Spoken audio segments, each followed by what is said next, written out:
一直以来很想做一些访问，关于潮流时尚。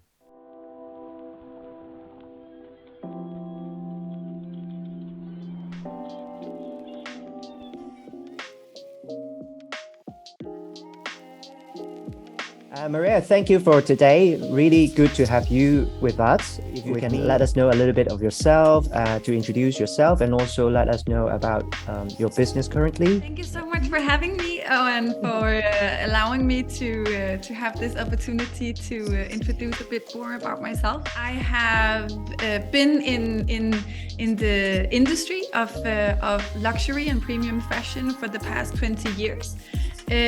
Very much with a focus on the Nordics / Scandinavia, where I have been working a lot to introduce both international brands, but also new emerging brands and how to establish them. So both from a more of a go-to market strategy as well as establishing local brands. As a background, I am educated within retail. And then for the past 20 years, I have been moving a bit around the retail industry, both allowing me to be on the wholesale side, but also very much with the focus of the end consumer. Within the retail industry, Maria, can I ask you which industries or which categories you are more experienced or more interested in? The majority of my experience relies heavily on fashion. This is where, and also very much into women's, to be honest, because I started out in lingerie, and then I've been working my way around ready-to-wear, accessories, bijouterie, and all sorts of things. I like to say that I've been dressing women from the inside to the outside. Wow. So that's really like the core of my experience. For the past 4 years, I have been working independently as a strategical business partner, where I have been supporting independent business owners in Denmark on specific either projects or significant, specialized programs that they needed to implement, or whether they needed to have a more profitable business. So those has actually been for the past 4 years where I have kind of had the opportunity and luxury of actually being more involved in other businesses as well. The red thread of those industries has always been this lifestyle segment. Obviously, you've got a lot of experience within the industry, and have you seen any kind of trends emerging with new businesses, new independents, or can you see where the industry's changed? Because one of the things we're hoping to do with some of our interviews and stuff is kind of give insights to the industry and show how it's changing and how people have to adapt to it and kind of go with it. So it'll be really interesting to see what you've seen over the last 20 years. It's been a huge change from a retail perspective, and especially, I guess, everyone within different industries would be able to highlight the many changes that we have seen. But from my perspective and from a fashion perspective, it's been a roller coaster of adventure, to be honest. And I'm sure that you can rely a little bit on that as well. Yes. But I think the main trend that I have seen, which I think empathize every stage that we have been in for the past 20 years, is convenience.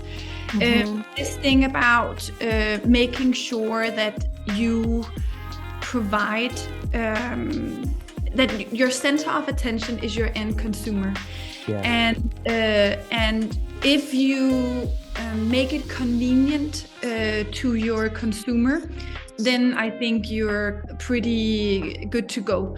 And convenient is not just about having one day delivery service on your e-commerce platform. But it's also about transparency, making sure that the consumer easily can navigate through your product and your brand and what you as a company kind of stands for, so that everything is unified. I think that's the main thing. It was really kicked off also by this whole digital area of omni-channel and having that opportunity to buy online, exchange in a retail store, if it's a gift, all of these things that just helps making the process of sales more smooth for the end consumer. And I think that's the overall kind of how do you say the end of the pillar, the rise of the pillar, is that it's all about time. And time is, from my perspective, the most valuable currency that we have in today's business and life overall. So if we as business owners, we honor that and we respect our end consumers, or at least our partners' time, then and make it convenient, then I think we're good to go. I'm so glad you said that, because we've been we talk about that a lot with some of our other clients from a product perspective. That you need to take it back to the consumer and think of what the consumer needs and how you're kind of solving the problem for them through product. And then the journey, it's not just about the product once you have an idea or a concept, it's about the journey and on how they experience the product and how they buy it, how they can try it on, or even like with sustainability, how you have to make it easy for people to take something back or send it back or keep it out of landfill. And it's really enlightening that you've said that, and I'm glad. That's good. We're aligned. Yeah, definitely. And I'm really looking forward to see what the next thing's gonna be, and for many years I've been walking around and thinking, okay, the next thing might be that you can create your own avatar when doing e-commerce shopping, and have your measures so it's 1-to-1, and then you can try on digitally in your own little avatar fitting room. So I think that's going to be the next huge thing for this is going to happen with the help of metaverse, and things are getting more mature of what you refer to. And I think people want that online. When you're on your phone or on your computer, you kind of get a seamless experience, because you can just go in and out of lots of different rooms or pages or businesses, and that's what people are going to start to want in the real world. It's going to be really interesting. I think people are going to start to use the digital to just enhance their daily lives and add a layer to their identity. So I think it's really positive, the whole digital movement at the moment. 10 years ago, all businesses were like, I'm not really sure if we want to do a website, or doing e-commerce. It's crazy, isn't it? What do you do? It's true. Very true. It was only 10 years before. It's only 10 years before.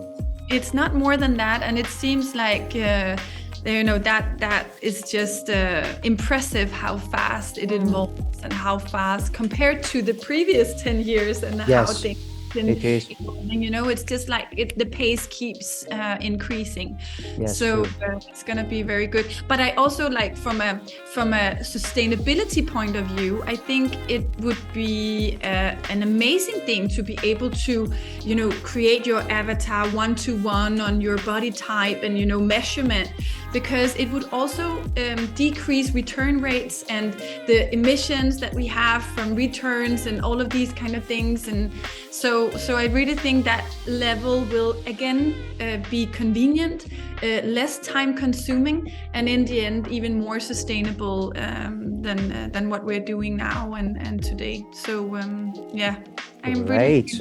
Really like what you said so far, Maria, and really thanks for sharing. So thank you for today, and pleasure to talk to you. Absolutely. Thank you. See you. Bye-bye. Bye.